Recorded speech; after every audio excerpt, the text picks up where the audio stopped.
Hello সবাইকে। তো সেদিন আমরা সবাই মিলে চলে গেলাম সুবর্ণগ্রাম পার্ক অ্যান্ড রিসর্টে।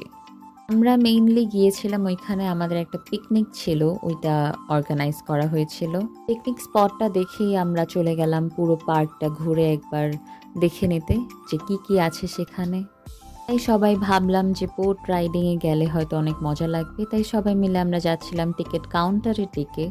কিন্তু সেখানে এতটাই ক্রাউড ছিল যে সেটা আর পসিবল হলো না। তাই সবচেয়ে ইজিয়েস্ট ওয়েতে এনজয় করতে আর পার্কটা পুরোটা ঘুরে দেখে নিতে আমরা উঠে গেলাম এই কারগুলোতে। এই কার জার্নির একটা মজার ব্যাপার হচ্ছে এটাতে উঠলে আপনারা পুরো পার্কটা একবার ঘুরে দেখে ফেলতে পারবেন।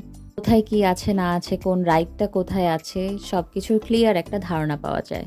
পিকনিক অ্যাটেন্ড করতে গিয়ে যদিও আমরা সবগুলো রাইডে উঠতে পারিনি, মজার মজার অনেকগুলো রাইডই আমরা এনজয় করেছি। আর সাথে ছিল সুইমিং পুল। এখানে আমরা কি কি মজা করলাম সব কিছু ডিটেইলসে থাকছে নেক্সট পার্টে, দেখতে ভুলবেন না। বাই।